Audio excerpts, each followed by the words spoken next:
Welcome to the Residence Inn by Marriott here on Amelia Island.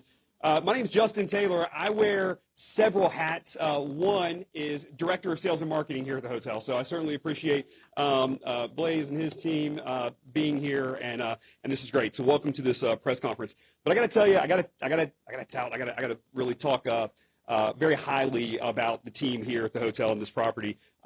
We recently ranked, coming into 2026, last year we ranked out of 900 Residence Inns nationwide. We ranked in the top 3% for staff service, which is incredible. So if you ever get a chance to come here, stay. In fact, we have rooms tonight. You're welcome to stay.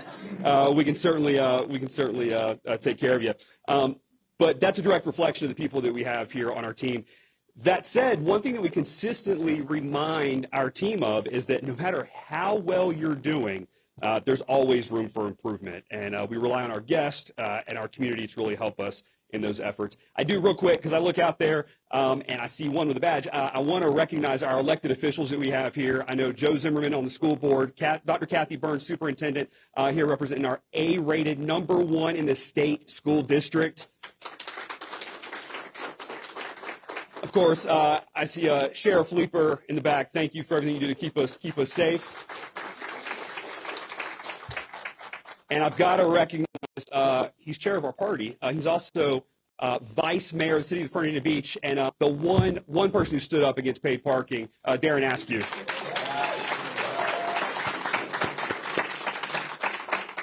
So I'm proud to live here in Nassau County, as I know all you are, a deeply conservative county that values fiscal responsibility, strong leadership, and thoughtful growth. And as a taxpayer and as someone who has watched really the evolution of this county over the years, I've seen the current commission. They've maintained a modified rollback rate on their millage. I've seen some services improve, and that's no small accomplishment. When you look at the state of Florida, they've played a very instrumental role in supporting these efforts through strategic appropriations. And myself, having served as county commissioner from 2016 to 2020, I understand firsthand how critical those partnerships with the state and even the local community really are. And yet, even when things are going well, there's always room for improvement, which is what brings us here today. We are honored to welcome a leader who embodies those same principles of conservative governance, fiscal discipline, and public service. Our guest, he began his career in public office in 2008, running for county commissioner in Hernando County. He's been a strong advocate for small government and low taxes, and he took that mission to Tallahassee, where he served in both the Florida House of Representatives and the Florida Senate. 6 months to the day, he was appointed by Governor Ron DeSantis to serve as Florida's Chief Financial Officer. Ladies and gentlemen, please join me in welcoming the Chief Financial Officer of the great free state of Florida, Blaise Ingoglia.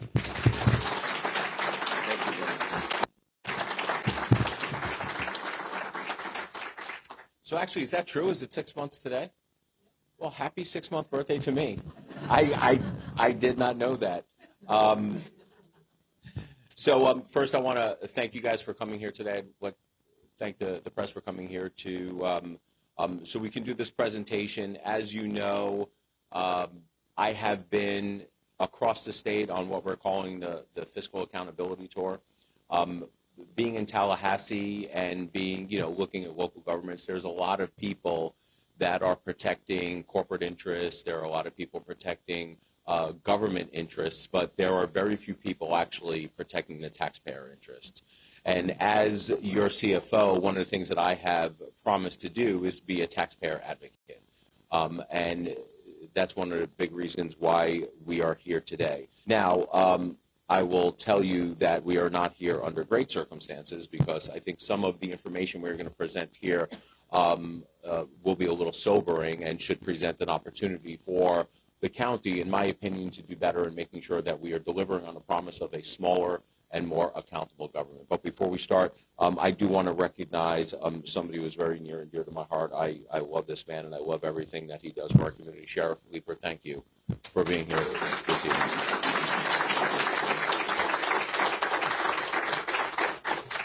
So I am Chief Financial Officer Blaise Ingoglia. It is an honor to be your CFO of the great state of Florida. And since entering this office, I have been on a mission to highlight excessive and wasteful spending of local governments, whether they are a blue government or whether they are a red government, because it does not matter to me what party you belong to. What matters to me is the taxpayers.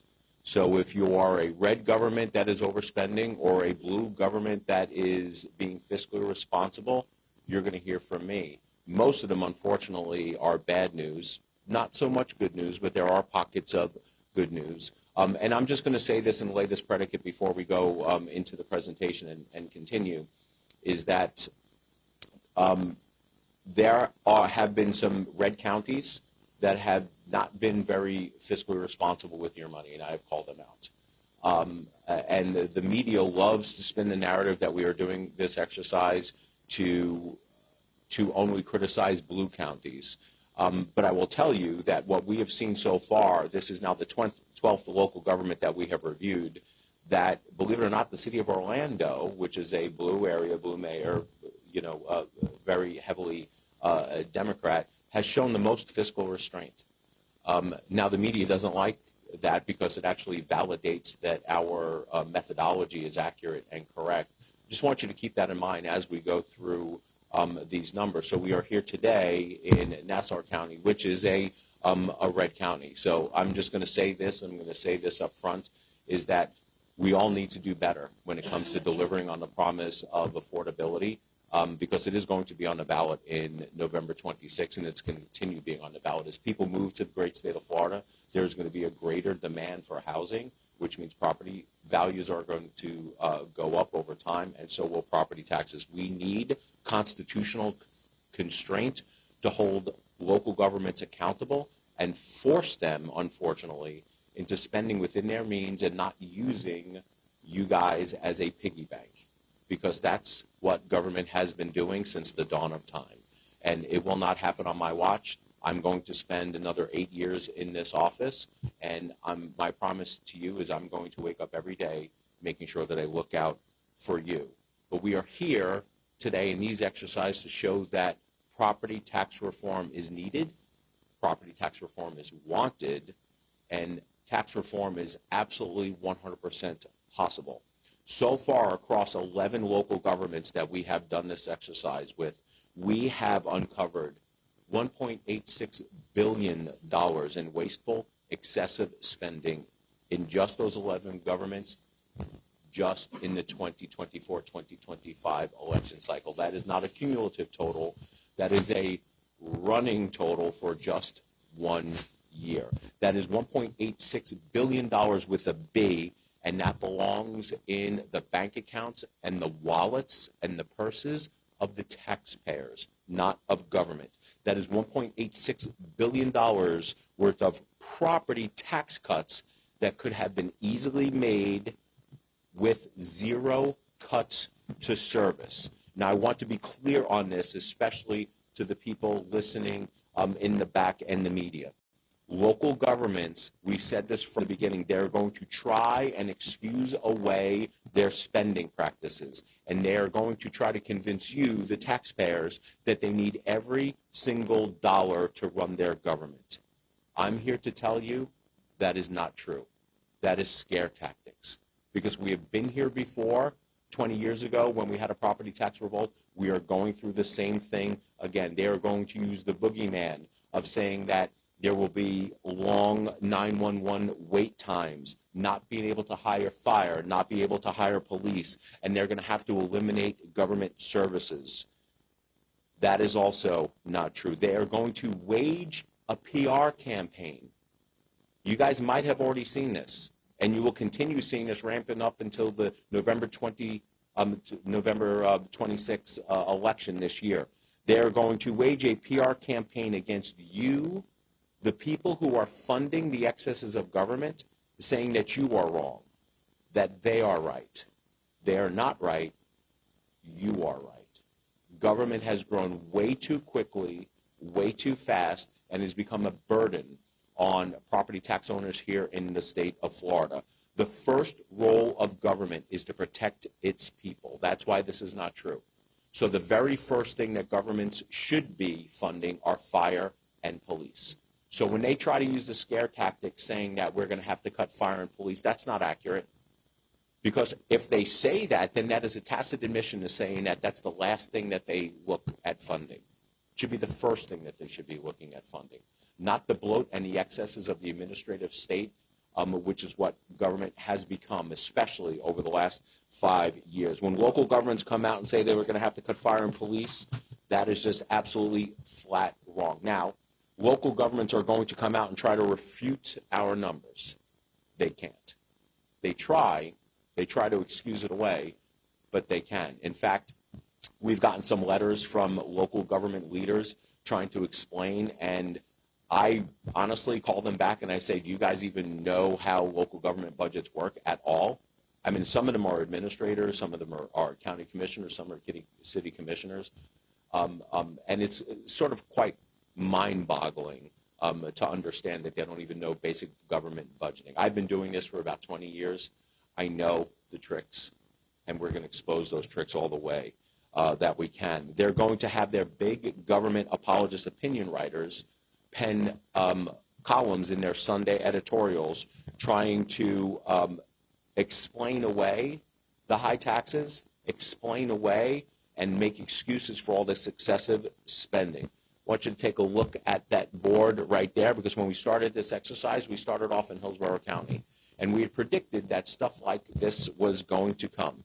So this board says the increases are largely attributable, the budget increases, mind you, are largely attributable to inflation and rising population, not government graft, local leaders say.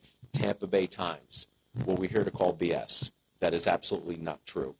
Before we start unveiling the numbers, here's a little about our methodology and why we can say safely that local governments are not being truthful with you. We started with the 2019-2020 pre-COVID budget and indexed it every year for inflation and population 5 years forward, and accommodating for inflation and population. So what does this mean? It means that we, as the exercise, organically grew the budget ourselves. So I want you guys to think we're starting off the 2019-2020 budget, right? So that was pre-COVID. That was the last time local governments was somewhat sane, as if government budgets are sane. But that was our budget. Is we took that number and we indexed it forward for inflation and population for 5 years to figure out what the budget should reasonably be now. And then we compared it to what it actually is. This amount is excessive and wasteful spending, because this is the amount that government only got because of the increases in prices, and they took that extra money and, quite frankly, spent it. And they expanded programs that they should not have been expanding. They added programs that they should not have added. And quite frankly, they've hired a whole mess of full-time employees and increased the administrative state and made the government bigger and more bloated. So when they say that these numbers are wrong and the calculation is archaic, the first thing that you have to understand is that we've already included extra because of inflation and population for extra fire and police because of population growth. This county has had some pretty big growth over the last 5 years. So it only makes sense that you're going to have to add more fire and you're going to have to add more police, because the role of government is to keep its people safe. So this county, like every other county, when you have population, you have to add deputies. You have to add more fire and EMS, because those are population-centric. The more population you have, the more of that you must have. We included raises in those calculations for law enforcement and general government employees. We included extra money because of the increased costs. We included everything that a local government should or would need to deliver services to the taxpayers. Now, I want everyone to understand this, especially the media in the back, when they start asking these questions. Is indexing for inflation and population the right way to gauge the growth of government? Now, the media is going to come out and say, no, it's archaic. Nobody uses that. Your local government is going to say, no, it's nonsensical. It doesn't have any real-world applications. This is what they won't tell you, is that the state of Colorado actually uses this very same formula. In 1993, they voted into their constitution. And in their constitution, which was called TABOR, it's a TABOR Act, Taxpayer Bill of Rights, is that they said that the government cannot grow faster than inflation and population. And if it does, you have to refund the money back to the taxpayer. So now, whether they refund the money back to the taxpayer or not, it's not an archaic demonstration. This is what the state of Colorado does to uses to hold government in checks and to hold the tax receipts down. So when they come out and say, oh, that doesn't make any sense, no, it makes sense, because Colorado, to many, is known as the gold standard when it comes to fiscal responsibility. Not they're not too great on other things, especially passing a marijuana legalization a couple of years ago, which they've had obviously some public policy issues with. But when they say that this formula doesn't make any sense, it makes sense. They just don't want to admit it. They don't want to admit the numbers that we're about to tell you right now. Now, what should scare you is that Nassau County, after inflation and population growth, blew past that number very bigly. So we've crunched these numbers. After we took the 2019-2020 budget, we indexed it forward for inflation and population. I am sorry to report that Nassau County exceeded that number by $53 million. Now, for a small county, that's a lot. Don't get me wrong, it's a growing county. There's going to be needs that have to be met. There's going to be extra demand on services. I get that.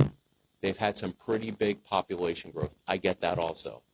But we've accounted for a lot of that in the indexing for inflation and population. This is the number over and above that. Let's just say theoretically that they wanted to spend some extra money because of the growth. Fine, not $53 million. What I believe is I believe that the residents here in the state of Florida were overtaxed to the tune of $53 million. This is what we think is excessive and wasteful spending on behalf of the general fund budget. So what does that mean? If you go back to 2019 and index forward, that means since 2019, excuse me, not an index, but since 2019, Nassau County's budget has grown $96,200,000. It's a big number for a relatively small county. I'm going to put this in context even more. Nassau County is sort of unseated. Manatee County is as the worst in terms of percentage basis. Sorry to report, but Nassau County, the budget over the last 5 years increased 96.8%. That is the highest that we've seen so far over 12 local counties. Now again, Nassau County has challenges in terms of increased population, but the population didn't go up 100%. Population didn't go up 70%. The population didn't go up 50%. Population didn't even go up 20%. This is the highest number that we have seen in 12 local governments so far. That is a huge increase for a population increase of 16,597 or 18.3%. So how does 18.3% population growth, and yes, we've had inflationary pressures also, but it should have never grown 96%. Now, I understand the county commissioners have adopted a modified rollback rate, and I thank them for not taking all the money that was available to them.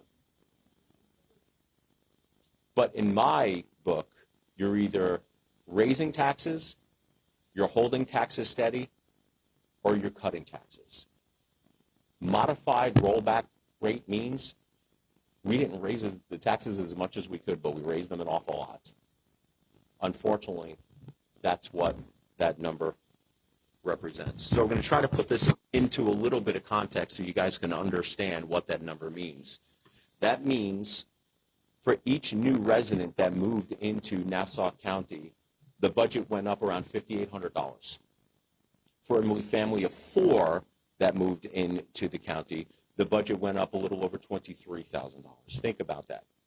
Every house that was built, another $23,000. Did I say 2,300? 23,000. Another $23,000 was added to the general fund budget. So if you have a whole subdivision with all those houses, you can imagine the amount of money flowing into the coffers of local government. So, to recap, according to our calculations, Nassau County's current budget is $53 million higher than it should be. And to be clear, once you account for population growth and inflation growth, that number is the highest number on a percentage base, 96, that we have seen over the 12. So what does that mean? That means if you have given those and not taxed those property tax owners in the first place, you could have reduced the millage rate if you gave that money back to the taxpayers by 0.95 mils. Now, that is just the general fund portion of the budget and your property tax bill. Excuse me. That's the general. That is the general fund portion of your property tax bill. There's a school board budget also, right? We didn't even touch the school board yet. Hold that thought. I know there's school board people in here right now, but I'm going to tell you right now that this exercise is not going to be limited just to general government. The school boards are going to be going through this exercise also because we believe that school boards are wasting money also. So just to be clear on that. So what does that 95.95 mils mean in layman's terms? That means if you were to give that money back to the taxpayer, which is we are advocating for, if you have a tax-assessed home of $400,000, you would save about $380 a year. Again, just the general fund budget portion of your property tax bill, not the school board portion. If you have a house that is tax assessed at $500,000, you'd be saving around $475 a year. If you have a property that was assessed at $600,000, you would save around $570 a year. I'm seeing a lot of people like, oh my God. Yeah, look, this is just the reality. The reality is that local government saw a property tax windfall. And look, Nassau County is not, we're not singling out Nassau County. Well, we might be singling out because they're highest on a percentage basis, right? But almost every local government in the state of Florida, 67 counties, 411 cities, almost every one of them done the same thing. They saw the extra money, it was a money grab, and they took it and they've expanded the administrative state. And that's what they've done. So that is real money put back in the pockets of taxpayers. Now, which means with our exercise, the grand total of excessive and wasteful spending that we have identified and uncovered in just 12 local government budgets is over $1.92 billion. This is all money that should be in the hands of the taxpayers in these jurisdictions. This isn't a cumulative total over 5 years. This is just 1 year. I think that once we get around to doing this in every single jurisdiction, the number of excessive and wasteful spending might be double digits. It might be north of $10 million once we start doing all this. Governments are wasting your tax dollars left and right. But then what do? True to form, just like governments, they'll go and cry poor. They'll waste your tax money, and then they'll say, we need more tax money. And then they want to put referendum on the ballots and ask you guys for more and more. Now, if you're like me, you've had enough of this, and you are looking for property tax relief. We are doing this exercise, A, because we care for the taxpayer, and B, because we want to make sure that people know what is ahead of them and the reasons why we are putting property tax relief on the ballot in November 26. Government is not going to right-size itself. The only way you constrain government is by constitution or law, because they're not going to offer it themselves. You know how we know that? They would have done it already. They haven't done it before. They're not going to do it right, not now. Now, I'm probably the worst nightmare for local governments to go around and expose how much extra money that they've spent. But you know what? I'm on the side of the taxpayers. That's what I'm worried about. In fact, the running joke is I'm the Jim Cantori of wasteful spending. If I show up in your area, in your county, it's probably not going to be good news for the taxpayers. So your property taxes are going up not because of essential services, but because of excessive wasteful spending by career politicians and bureaucrats who think you are an endless ATM. As your CFO, I will not stand idle by and allow this to happen without exposing the waste, fraud, and abuse in the system. It is always good to remind government that it is not their money, it is your money. And we need to get back to elected officials who are stewards of your tax dollars thinking that they have to do better at it. You guys are not an endless check for them. They need to live within their means. You guys do it every day at your home. Businesses do it at their businesses. Government needs to get back at doing that. And I'm sorry, way too long, governments have gone unfettered.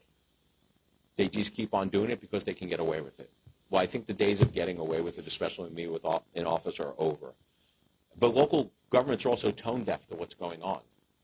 I mean, you will hear a lot of local candidates for office and local politicians, elected officials, start talking about affordable housing, right? Because it is a big issue. People are moving here to the free state of Florida because they have more opportunity here than in some of the other states.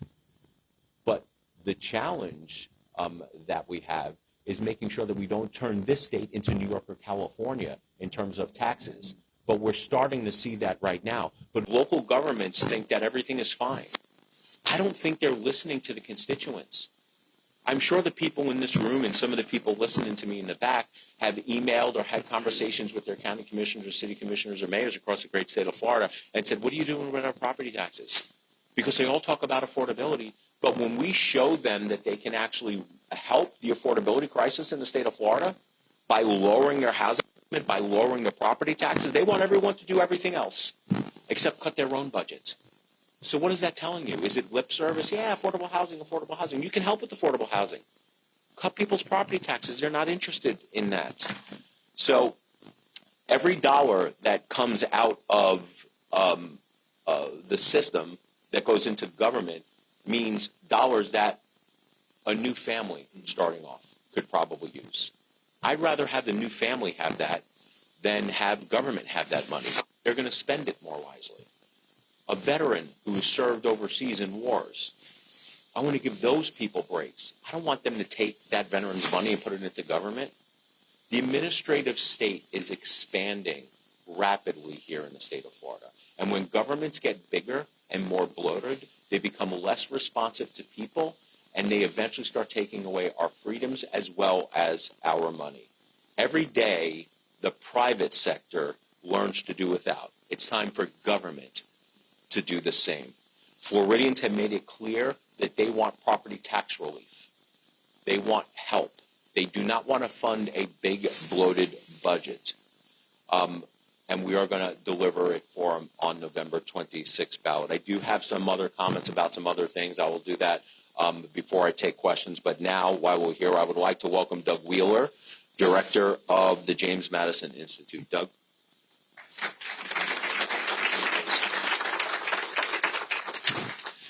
Yeah, Doug Wheeler with the James Madison Institute. We've done a lot of research on the property tax issue, and so I really want to thank the CFO for elevating really the two sides of it, the need for fiscal responsibility with local government spending and property tax relief for Floridians around the country. And I think the Florida Agency for Fiscal Oversight Initiative is really driving that message home to Floridians across the country. We deserve to know that our tax dollars are being collected legally, that they are necessary, and that they are being spent responsibly And the CFO's efforts, we believe, represent exactly the kind of fiscal stewardship that Floridians really have come to expect. This initiative, and I know you'll read a lot of this and that, but it's really not about politics. It's not about punishment. It's about accountability. That's really what it drills down to. When governments become accustomed to growing budgets with ease of collection, very little accountability or oversight, unfortunately, waste typically is inevitable. A serious review of local government spending practices, especially at a time when many of us are already tightening our budgets, facing ever-increasing property tax burdens, it's not appropriate, it's overdue. And so the CFO's office is to be commended for driving this effort. Look, I think irresponsible local spending comes from irresponsible local collections. And this is coming driven from the property tax side. And we can all agree there are a lot of things, and certainly home values have contributed to the upward pressure on levies.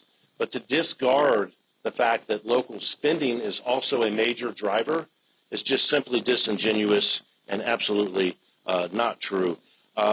Look, these efforts rightly ask whether current practices are in line with the laws and the principles of fiscal restraint that we as Floridians have become really accustomed to over many years. I think any time that government takes a hard look at its policies and its procedures relative to the fiscal management of taxpayer dollars, taxpayers should applaud it. We should cheer it, and we should encourage it. And this is no different. The clear message: Floridians want accountability, transparency, and respect for their taxpayer dollars. Florida truly is at a pivotal moment, not only for the tax collection, and I want to make a quick note because I think it's interesting to note that as the CFO talks about their methodology is basically based on a levy cap. And Colorado was Utah. These are some real examples. We believe at the James Madison this is the single most effective way to do both, provide tax relief for Floridians and rein in local government spending. So Florida is at a pivotal moment right now, and if we are going to continue to preserve our reputation as an affordable place for people to come and live and work and raise a family and start a business, we have to ensure that our spending is disciplined, transparent, and accountable to the citizens of the state of Florida. So thank you, CFO. I appreciate you, sir. Thank you.